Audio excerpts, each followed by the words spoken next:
지난 시간에 이어서 조금 연구법에 관련돼서 좀 더 얘기를 하고, 그다음에 전체적으로 통계에 관련된 얘기를 하고, 연구법에 관련된 것은 마치도록 하겠습니다.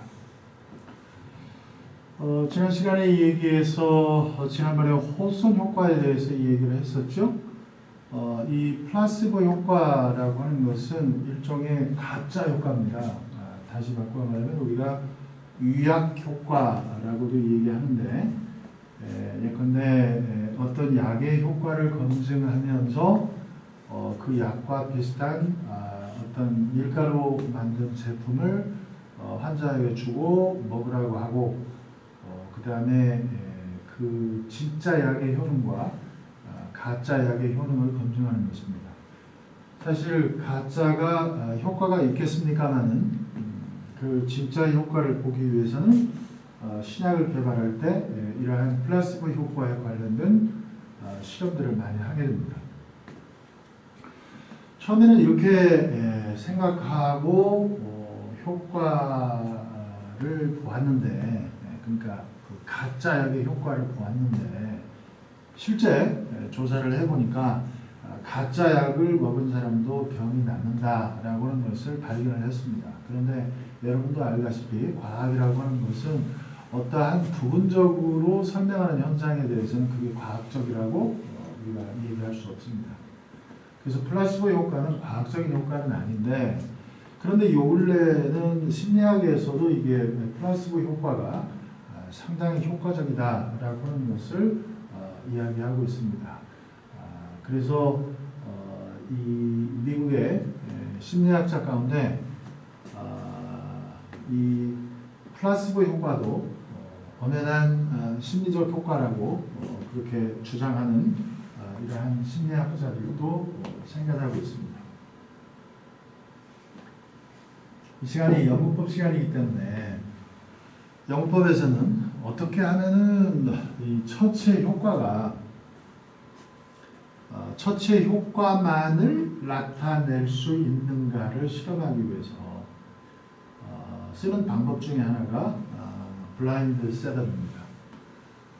지난 시간에 얘기했던 9번째 것 중에서 마지막 거가 뭐였어요? expectancy였죠? expectancy는 실험자나 연구 참여자나 할 것 없이 연구의 어떤 결과가 특정한 방향 쪽으로 연구 결과가 나온다라고 하는 것을 기대하게 되면 그 연구 결과를 나타내기 위해서 무의식적으로 본인이 조작하게 되는 어떠한 그런 현상들을 우리가 경험하게 되는데, 그러한 것들을 경험하기 위해서 그 배제시키기 위해서 블라인드 셋업이라고 하는 것을 하는 것입니다.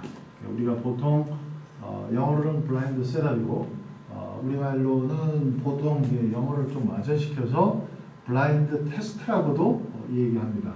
블라인드 테스트는 뭐냐면 연구 참여자가 내가 실험 집단에 속해 있는지 또 통제 집단에 속해 있는지를 모르게 하는 것이 블라인드 셋업입니다. 그런데 연구를 해보니까 이거 가지고 완벽하게 대체할 수 있지 않아요. 그래서 나온 기법이 뭐냐면 더블 블라인드 셋업입니다. 그러면 블라인드 셋업은 한쪽의 방향만을 모르게 하는 건데, 조금 전에 얘기했던 연구 참여자가 내가 속한 집단이 통제 집단인지 실험 집단인지를 모른다고 했잖아요. 그러면 더블 블라인드 셋업은 뭐겠어요? 이제 거기에 연구자도 더 참여시키는 겁니다. 그래서 연구자도 자기가 처치를 주는 집단이 실험 집단인지 통제 집단인지 모르게 하는 경우들이 많이 있습니다. 이런 경우를 우리는 더블 블라인드 셋업이라고 한다.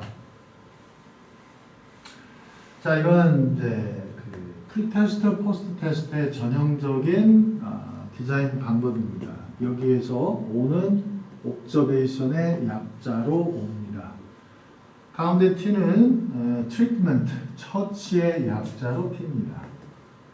그 다음에 T는 포스트 테스트입니다. 그러니까 앞에 있는 O는 프리 테스트, 뒤에 있는 O는 포스트 테스트입니다. 그래서 이 사전 검사와 사후 검사의 평균 비교를 통해서 처치가 효과가 있었다 없었다를 검증하는 방법이다라고 그렇게 볼 수 있습니다. 그런데 문제는 이 디자인 같은 경우에는 비교 집단이 없어요. 그러니까 연구법에서 비교 집단이 없는 것은 굉장히 큰 오류입니다. 그래서 여러분들이 혹시라도 석사 논문을 읽는다거나 그랬을 때 이러한 비교 집단이 없는 논문은 가짜 논문이다 라고 그렇게 얘기할 수가 있습니다. 다음 집단은 여러분에게 지난번에 설명했을 때도 그렇지만 이 사전 검사에 의해서 이 연구 참여자들이 학습한다고 그랬잖아요. 그러니까 이 사전 검사에 의해서 학습하는 현상을 없애기 위해서 사전 검사를 없애버리고 이 실험 집단하고 통제 집단만 남겨놓고 이 실험 집단과 통제 집단의 사후 검사에서만 비교를 하는 것입니다.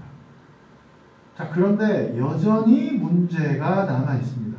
만약에 이렇게 해서 실험 집단의 효과가 나타났다고 해도 이것이 독립변인의 조작에 의해서 순수히 트리트먼트의 영향이라고 볼 수 있겠습니까? 어렵습니다. 그래서 우리가 개발을 해서 나온 게 True Experimental Design입니다. 그러니까 실험 연구 디자인에 앞에 true자를 더 붙였어요. true를 붙이면 진짜다 그 말이죠. 그러니까 진짜 실험 연구예요. 진짜 실험 연구는 앞에 여러분들이 봤던 슬라이드와는 약간 좀 다른 현상이 있어요. 위에 것은 위에 RR이라고 두 개 붙어 있는 이것은 지금 현재 두 집단 테스트입니다. 그 다음에 밑에 있는 RRR은 세 집단 테스트입니다. 그러니까 이 경우는 실험 집단이 하나, 통제 집단이 하나인 반면에 이 경우는 실험 집단이 두 개, 통제 집단이 하나를 의미합니다. 그렇게 해서 갔는데 여기는 지금 사전 테스트가 없어요. 사전 테스트가 없고 앞에 R은 뭐냐면 랜더마이제이션의 약자예요. 그러니까 랜더마이제이션은 무작위지요. 우리가 좀 시간이 되면 무작위를 어떻게 하는가로 좀 여러분들한테 강의를 해서 이 얘기를 해야 되는데 그것은 오늘 무작위를 어떻게 하는가라는 여러분들이 사석을 찾아본다거나 아니면 인터넷 검색을 해보면 자연스럽게 여러분들이 검색할 수 있을 것입니다. 그걸 참조하고 오늘은 R이라고 하는 것이 무작위다 라고 하는 것만 알면 되겠습니다. 자, 이건 두 집단 테스트인데 여기에서 이 무작위로 실험 집단에 어사인을 주고 그 다음에 무작위로 통제 집단에 할당을 하면 그러면 그 처치의 효과가 명백히 밝혀진다는 것입니다. 근데 엄격하게 얘기해서 선생님도 이제 많은 석사학위 논문도 지도해보고 이제 박사학위가 있어서 지난 학기에도 이제 우리 과에서 처음으로 2명의 박사학위 소지자가 나왔습니다만은 학교 현장에서 교사들이 이러한 무작위로 집단을 나누는 것은 현실적으로 거의 불가능합니다. 왜냐하면 기존에 있는 초등학교의 반들이 있기 때문에 기존에 있는 반을 가지고 잘라서 무작위로 실험 집단과 통제 집단으로 할당을 해야 되기 때문에 그것은 현실적으로 굉장히 어렵습니다. 그래서 이제 나온 것이 quasi experimental design인데 한국 사람들은 되게 quasi experimental design 그렇게 했는데 원 발음은 quasi experimental design입니다. 이건 다시 바꿔 말해서 유사라는 말입니다. 유사 실험 연구인데 이 유사 실험 연구는 현장에 조금 전에 얘기했다시피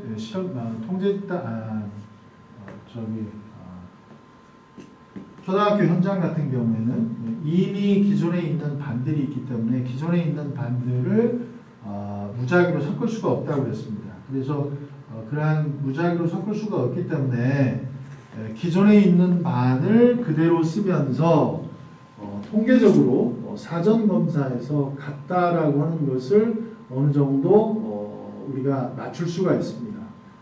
그걸 manipulation 영어로는 표현하는데 그러니까 내 실험을 위해서 가짜로 조작하는 것이 아니라 인위적으로 사전 검사의 출발점이 같아야 되겠죠. 그래서 사전 검사의 출발점이 같다라고 하는 어떤 두 개의 조건을 공문산 분석으로 맞춰주고 이랬을 때 사후 검사에서 어떤 상태가 나타나는가를 검증하는 방법입니다. 그동안 연구법에서 이야기를 많이 했기 때문에 통계의 중요성이 새삼스럽게 많이 깨달아질 겁니다. 그래서 오늘부터는 지금부터는 통계 얘기를 한 10분간에 걸쳐서 해보도록 하겠습니다. 통계는 기술 통계하고 추론 통계가 있어요.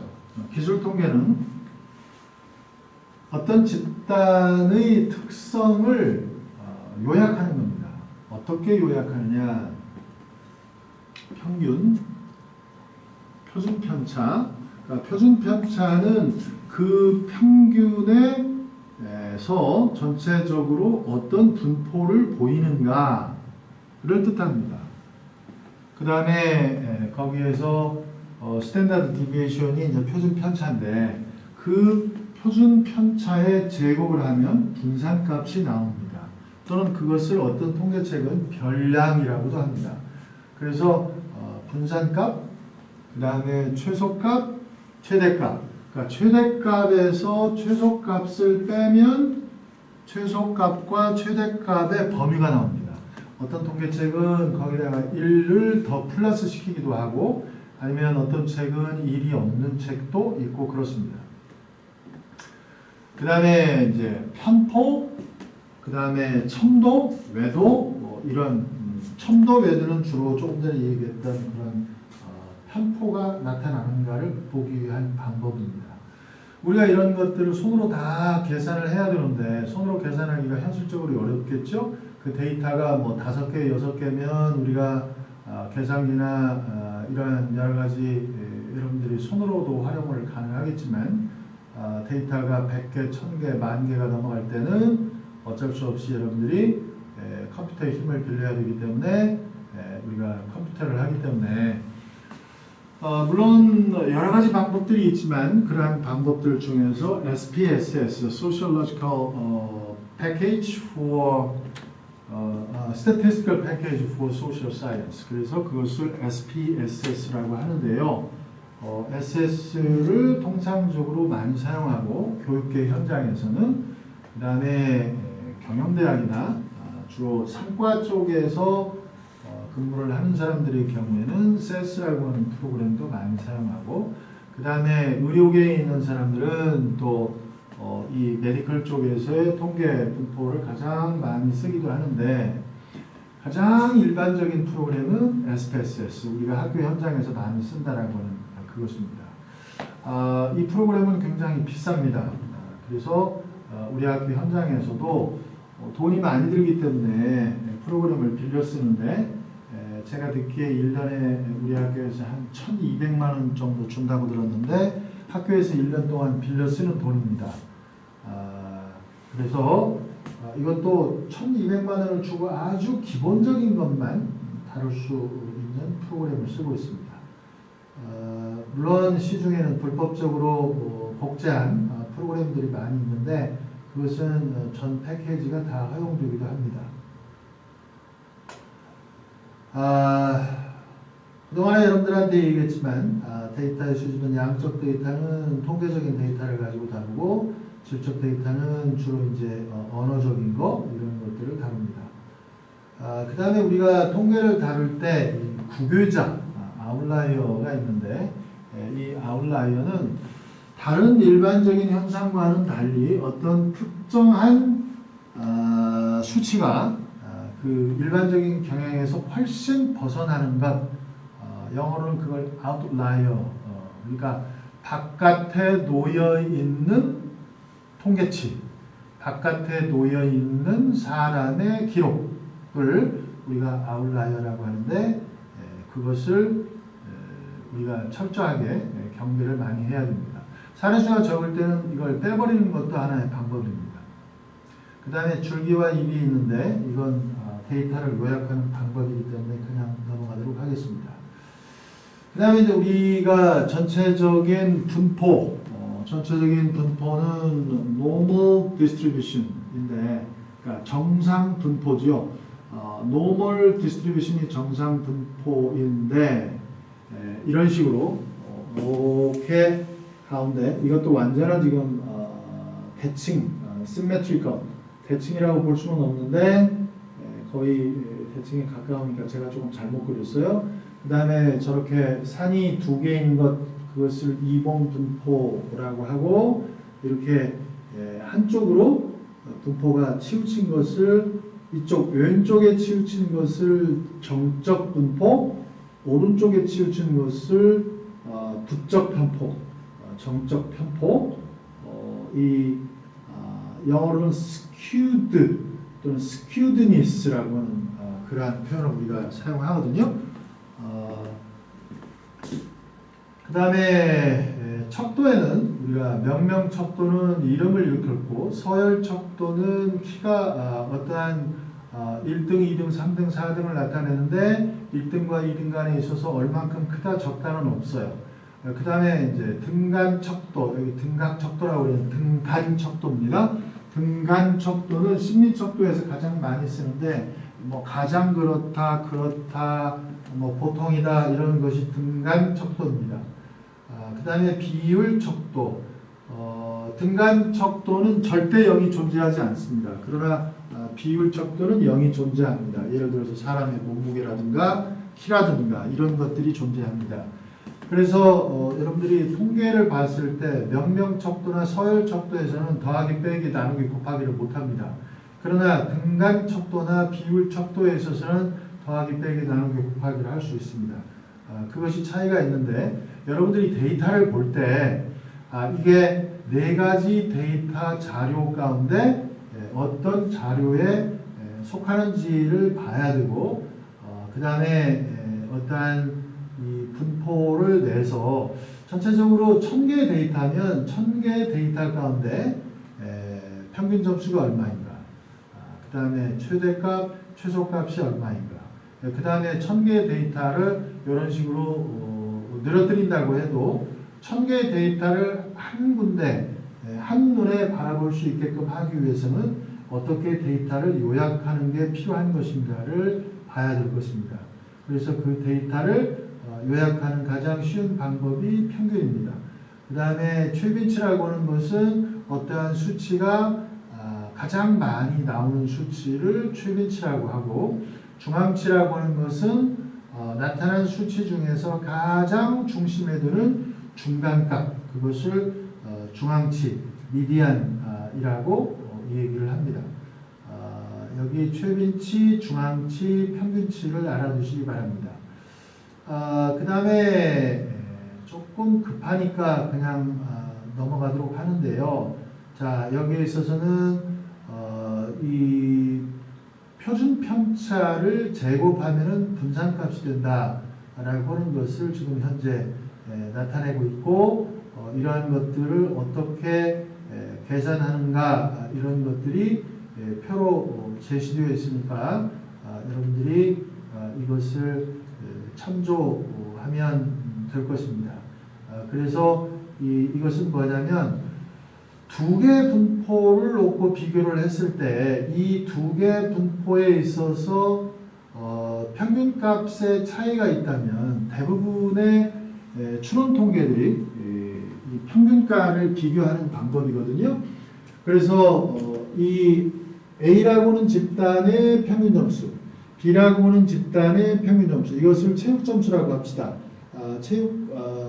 필기 시험을 봤는데 A라고는 집단이 78점, B라고는 집단이 68점. 그러면 10이라고는 차이가 나고 그 다음에 표준편차, S가 표준편차예요.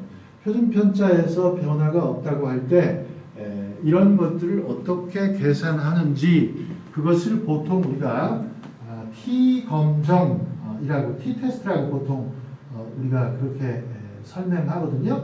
그 다음에 G-점수라고 하는 것은 보통 우리가 평균 점수의 분포만 가지고는 특히 만점의 단위가 다를 때 예컨대 체육 점수는 만점에 70점이고 성격 검사는 만점이 30점이고 그 다음에 영어 점수는 만점이 30점이고 그럴 때 이 전체적으로 어떤 점수가 상향의 점수인지 하향의 점수인지를 알 수가 없어요. 그러면 그것을 표준화시켜서 전체적으로 나의 점수가 어떠한 위치에 있는가를 우리가 보기 위해서 이 지점수를 활용하는데 이 지점수는 여기 지점수는 x는 실제 점수입니다. 그리고 마이너스 x반은 그 집단의 평균 점수를 얘기합니다. 그것을 스탠다드 디비에이션 표준 편차로 나누어 준 값이 D점수입니다.